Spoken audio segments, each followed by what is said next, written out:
Hi, this is Bonnie, and if you were here on the Sherri's YouTube channel on Tuesday, you saw that I made a coloring sample with the balloon, and I'm going to continue with that today by using some new products that Sherri has released. And you can see everything right here in the video. She has made some pigment inks, and in this box you will get this many different colors. You will get, as it says right here in the box, you will get 5 primary colors, you will get 3 shimmers, and you also get a little spoon and some flowers. And I'm going to be using that today and showing you how I'm going to be putting that on my crayon coloring. And let's get started. Oh, one other thing, I'm going to be also using some light molding paste from Golden to mix my colors. And let's get going. Okay, so I mixed up just a little bit of this. It's the light blue. You can see my fingers. I tried several, so I still have it on my hands.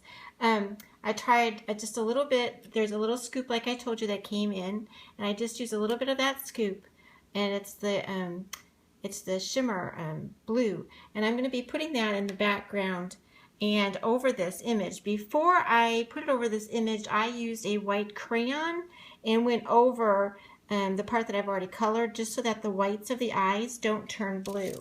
So this is what I've mixed up. This is what it looks like. It's a light blue.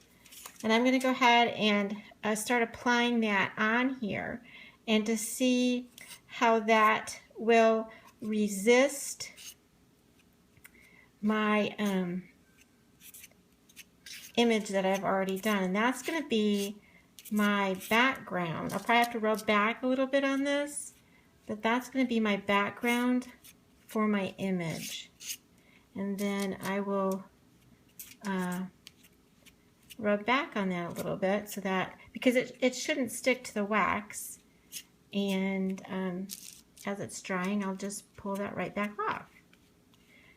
And my next step is going to be, I am going to use some more of the modeling light molding paste, and add some more texture to the back.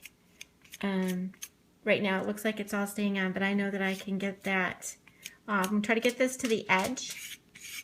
It's got a really, really light shimmery blue color to my background, and I can have a little bit of texture to it at the same time. The first color I mixed up was, I did a little bit of I was going to do a dark background, and the gray wasn't what I wanted when I started doing it.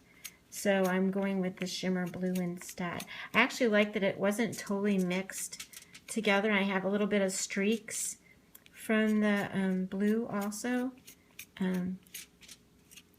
So that's what it's going to look like. I'm going to wipe some of it back. I didn't use very much of my molding paste, and I didn't use very much of Sherri's shimmer pot there that she sent.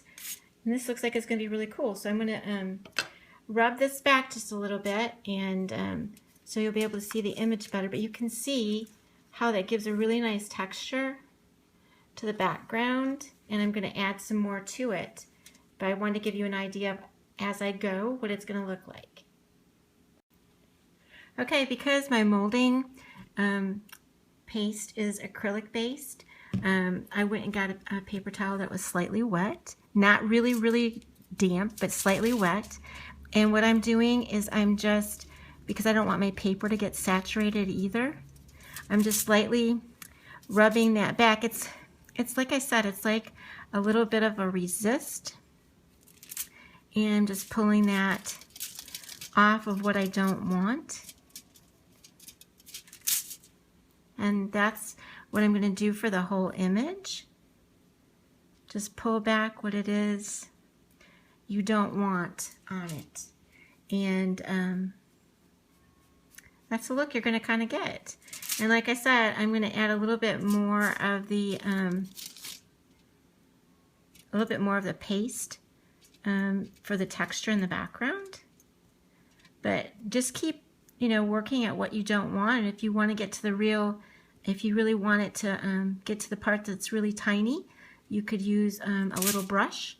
And like I said, just a little bit of water, because you don't want to saturate your paper, because it is paper. But it's just, you know, pulling away from my crayon, and it's working really well. So I hope you give this a try. I'm going to show you what else I'm going to do with it as soon as, and not only that, but this paper towel just going throughout is giving texture for me. That looks kind of good. It's got texture throughout, just patting it. So it's kind of fun. All right, so I'll continue and show you how it looks. Okay, so it has dried slightly, the base color that I use, and I am now using the primary blue, and I put it into the gesso, and I am also using a memory box stencil, as you can see. I'm going to be selective in terms of where I'm going to be placing this darker paste. I don't want it really all over the balloon, so I'm trying to be a little bit more selective. There's going to be some places I'm probably going to have to wipe back when I go to do it, take this off, but for the most part I'm going to try to get it in the places that are around the balloon. So that's one side, and like I said, I'm going to avoid getting the part down below. I'm just going to get it around. Not that I probably, like I said, I can really wipe it back if it gets onto the balloon at all, any part. So I wanted to make it look like it's behind the balloon, not over the balloon, the stars. I'm also going to add something to the stars when I finish and they dry. I just wanted the contrast, which is why I'm using the darker blue. It almost looks like it's a little bit gray when you mix it with the gesso. I'm sorry if I'm saying that wrong. If it's gesso, I don't know. To me, it looks like gesso without the U like guess. So I apologize if I'm saying that wrong. So there you go. That's what I'm gonna do. I think I got it covered. Oops, I see a couple more I could finish. Hold on. Right there. I don't think I want that real big one down there towards the bottom. So anyway, that should be what I'm thinking about doing. Like I said, because it is water-based, I can just wipe it away, actually. So that is the look I'm going for. And there we go. Like I said, I'm just going to check and wipe back the spots that are in the place I don't want it to be on top of the balloon or on top of the ribbon right there. And then I'm going to continue with my project. Okay, so I'm getting ready to use some of the pigment, the glitter, inside of my bottle. And these are the two pieces that you get to make your own little spray bottle. And this was a little bit long, and so obviously I trimmed that off so that will fit inside. One of the tricks, and maybe not for some people, but for me, it was hard for me to figure out how to do this release mechanism. And this is what I think of. You see these little knobs on the side right here? Kind of reminds me of Frankenstein's knobs on his neck. All you do is you push those. See how that worked? And that locks it. Push it the other way and it unlocks it so you can spray. So the suggestion is to keep it locked when you're not using it so it doesn't dry out. So anyway, I just thought I'd show that to you, and I'm going to go ahead and get this together. I'm just probably going to spray a little bit of the glitter on top of my project.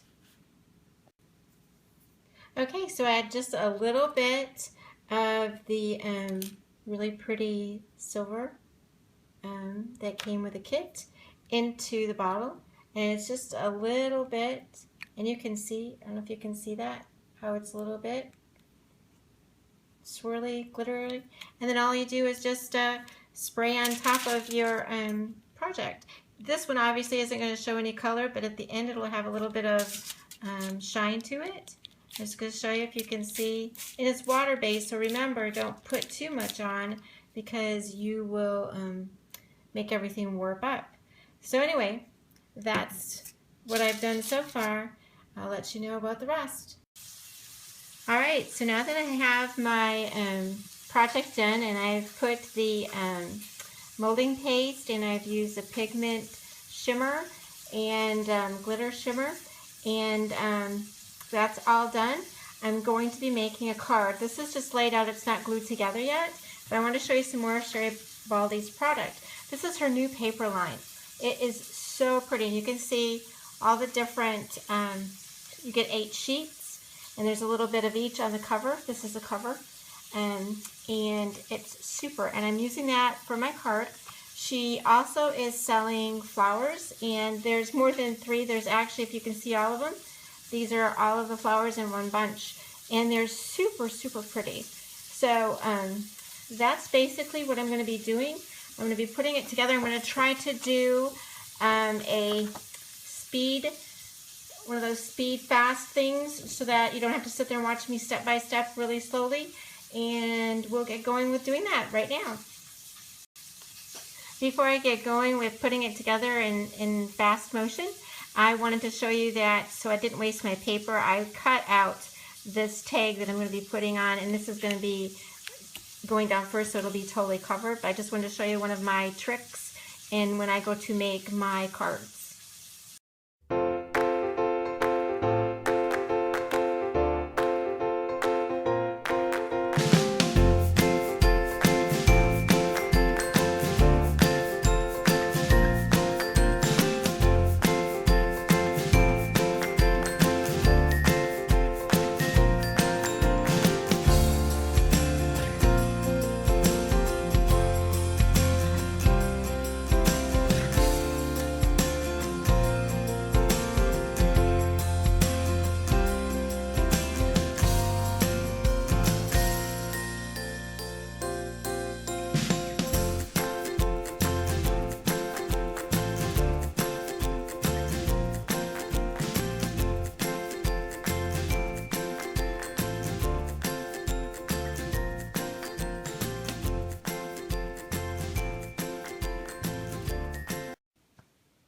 I have completed my card, and I have added a few more things.